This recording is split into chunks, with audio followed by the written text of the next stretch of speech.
So something happened there which created temperatures between 800 to 1100 degrees centigrade. Is it a meteorite? Did it land slowly for some reason? It's become a station of knowledge and grace.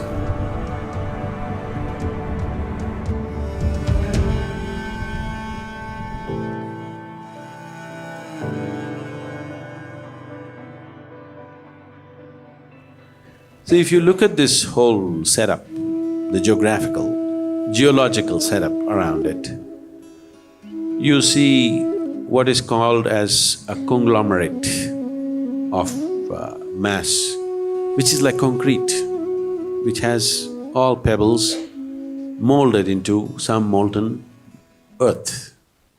So something happened there which created temperatures between 800 to 1100 degrees centigrade, which melted the soil, but which did not melt the rocks. If a volcano happens, rocks melt because the temperatures go up to 3000 degrees centigrade.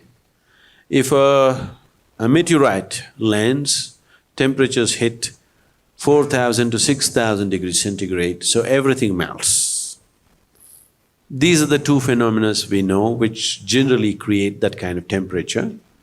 Or if the tectonic plates move, which has definitely happened in the area, if they happen, then also temperatures could rise because of the friction and things could melt.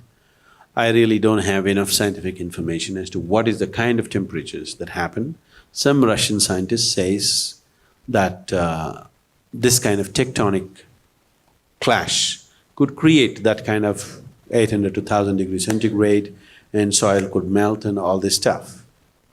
It's possible. That looks like the most sensible scientific explanation that one can give. So soil melted and the rock did not melt. That's why you see all those mountains like concrete standing up with all pebbles sticking all over the place. All the mountains around when you're walking are like concrete mountains. You can see pebbles and molten soil. But Kailash alone is standing like a steel, like black steel, it's standing there. And last time we sent people right up to the core to get some rocks from the mountain itself. And we have them with us. We see that it's energy-wise, it's reverberating in a big way, but we do not know the geological composition of this. Is it a meteorite or is it a certain rising that happened from the earth itself? We do not know that exactly. Geologically, they say it's a certain rising. Why this rising happened, all this, I have not found any logical explanations to this. Why a peak would rise like that, I really do not know. If it's because of tectonic movement, it should have been of one kind, like you find the Indian Himalayas, it's of one kind, it has peaks, but it's of one kind. Here it seems to be different. There may be a geological explanation, I do not know. But you can see geologically it's of a different structure altogether. Either you can try to read miraculous happenings into this, or if there isn't anything like that, it's just a natural earth formation happening that's happened, and somehow this peak had more integrity. Obviously it has because of the kind of rock that it is. So Shiva and other yogis chose this place because this was a good place. That could be the most sensible explanation. Or there could be some other crazy happening because there's a crazy lake next door. So there could be some possible craziness out there in its making. Or it could be just a natural geological happening. Both are possible. We need a scientific assessment of this, which we haven't found yet. Story-wise, Shiva is always sitting at the peak of Kailash with Parvati sitting on his lap, on his left lap. This is all you need to understand this. This is a story which is trying to narrate a certain dimension of life. This is not a physical thing that there's a man sitting there and a woman sitting on his lap. That's not the point. How life is made, that's how the story is. The science of life expressed in a story form, a dialectical expression of life.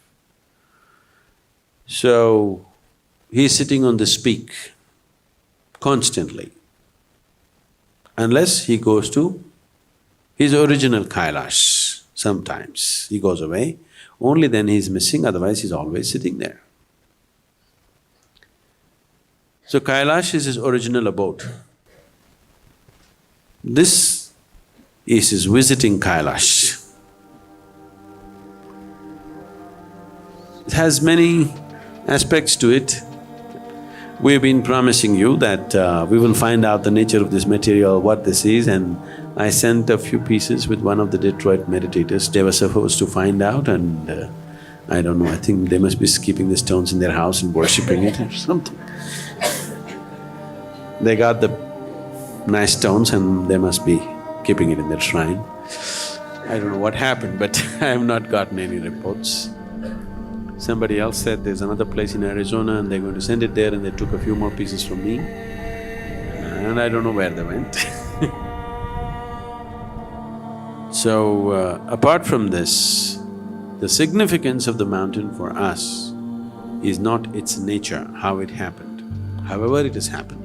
Is it a meteorite? Did it land slowly for some reason and all this kind of stuff? Maybe it's just a natural happening, but for us the significance is right now what it has become a station for. It's become a station of knowledge and grace. That's all that matters to us.